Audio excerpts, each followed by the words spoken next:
Top of the morning to you folks, and welcome back to the One Outdoors Network. We are here in the beautiful state of New Mexico, out at the lake here.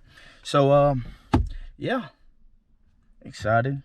About to try to go catch some white bass and some panfish, some crappie and some bluegill and stuff, so we can do a catch, cook, clean video for you guys. I'm very excited about this, and I also want some fried fish. It's been a while, so why not? Let's get fishing.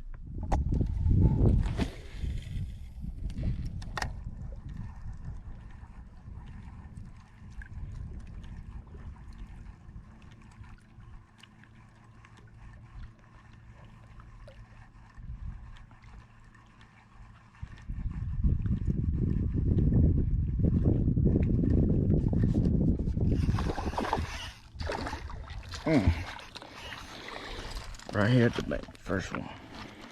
It's a nice one.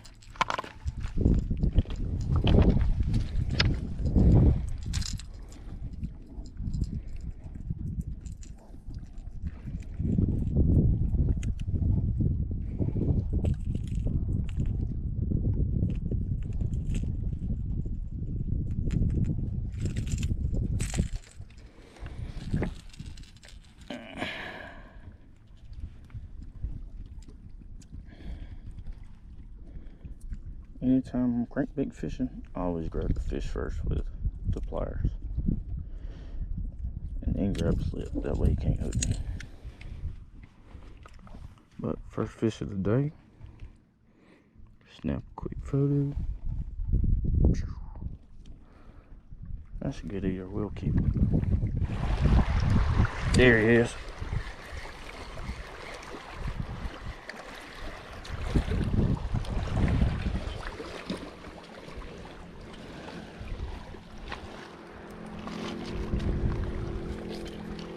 Little one. I'll throw him back. Came up and got it.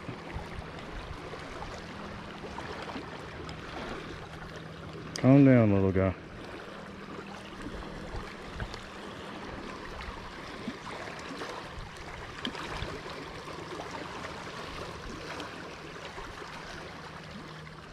Another tip I can show you guys: any kind of fish that has spines or fins on the top of them, which is pretty much any fish like this, obviously if you grab it like that, it's going to hurt. Key tip: if you're going to grab them their body and you're not going to lip them, take your hand, your palm here, and start at the end of the fish and just slide it on down slowly, and you'll grab that fish by the body and just obviously squeeze. That way those fins can't pop up and hit just a little guy. We'll go ahead and let him go back and get bigger. Ain't quite big enough to eat. Now let's see if we can really get the party started.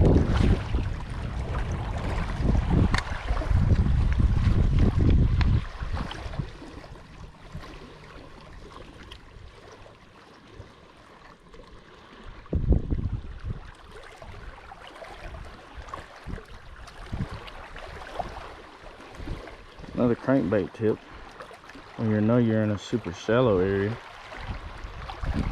like pretty much coming up to like right here, I want to say up to probably 5-6 foot out, it's super shallow, and it goes from inches to maybe about a foot depth.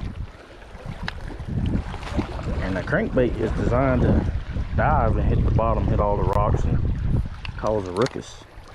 So once you get super shallow, you just kind of slow your reel down.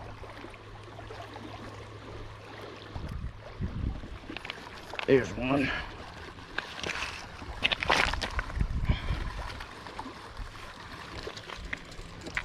But yeah, once you get super shallow water, you just kind of slow that reel down and let the crankbait do its work.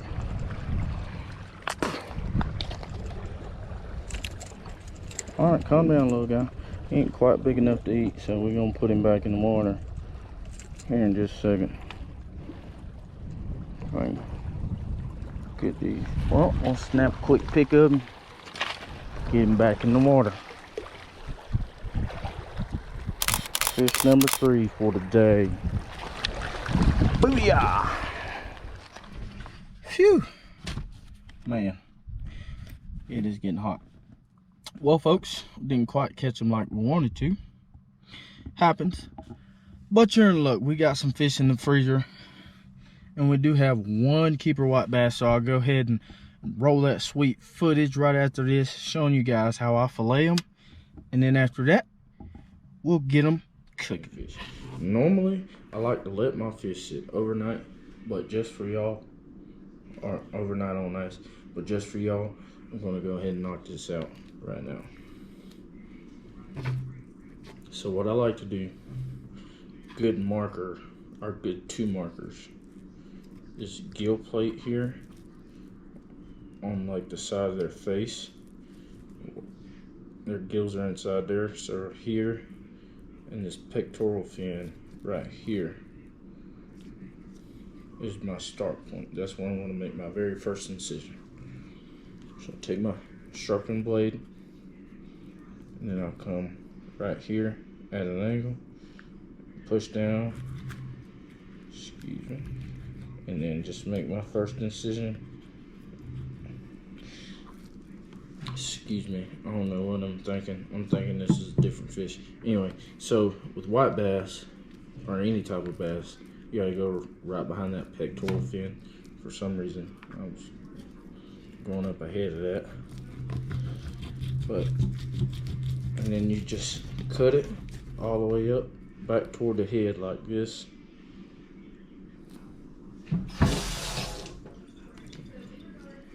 And I'll make sure we got all the way through and all the way down.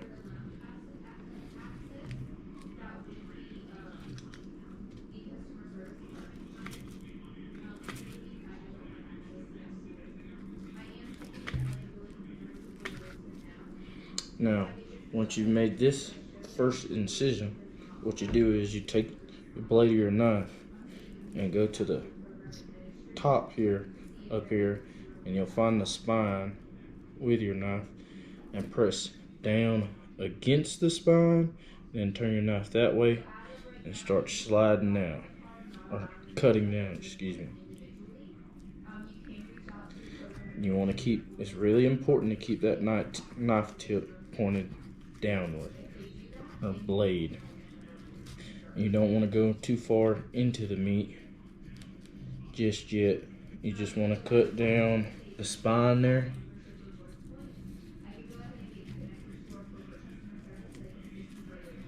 Stay down that spine all the way down.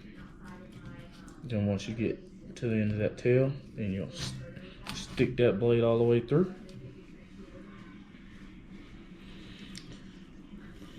So, doing that. So now, what you do is, I like to sit the fish up, and you can see there's a little bit of space here in the cavity. So you'll take your knife simply and press it against, just like you did against the spine when you were coming down. You're angling it down. You're gonna angle down again, but in a different direction, towards the side kind of,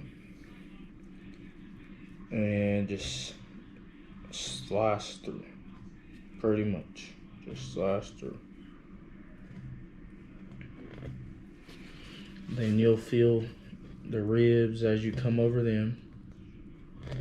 There's some pin bones there. So you just kind of slice over that section. Remember, just keep that knife angled down and just kind of work through. You don't have to get in a big rush, especially if you're not super familiar with it. Just keep that knife angled all the way down.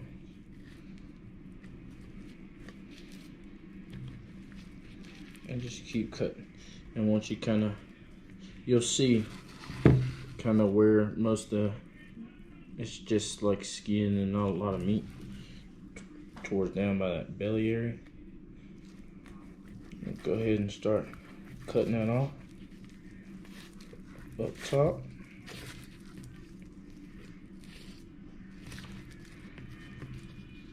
And then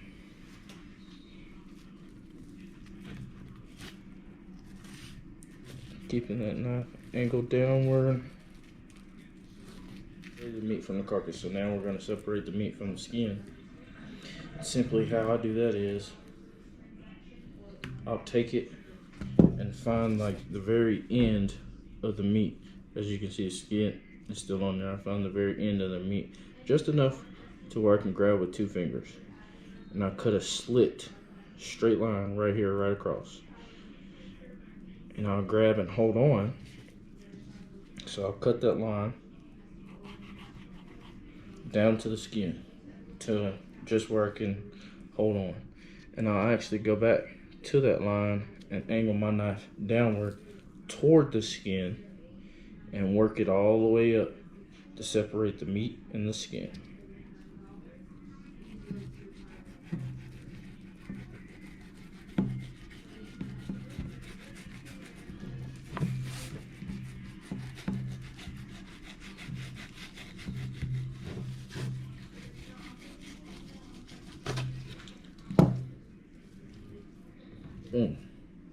Once you've done that, pretty much what you want to do is, final step, run your fingers across, check for any little small pin bones that you may have missed.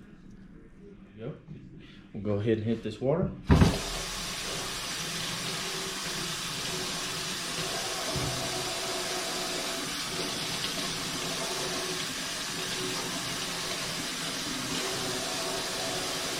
Get any extra debris or scales off, going in the way, and then we'll prep it for storage until it's time for it to cook. Well, folks, in this segment we go ahead and get our seasoning and cornmeal and all that good stuff mixed up. I typically use like a little Zatarain's box of their fish fry, and then add like my own extra seasonings, but you can pretty much use anything that you want. And once we do that, next step, I put it in this container. It's got a little gravy in there. I throw the fish in there and put the lid on, shake it up so they can get battered up and seasoned up and ready to fry.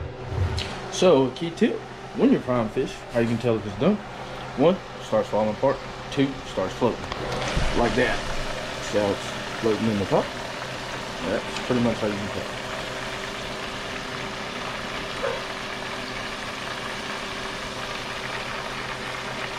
So we'll just drain it in, set it on over here on our little drip pan.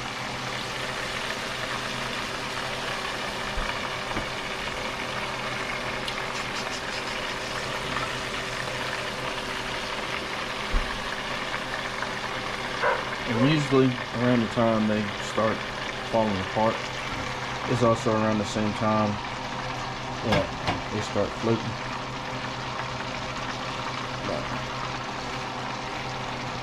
Get it sit up there. We'll grab some more fillets. Slowly drop them in there for y'all.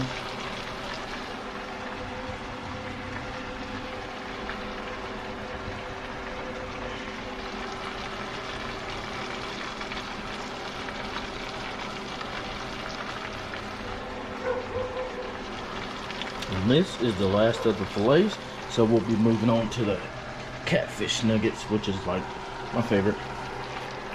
Next.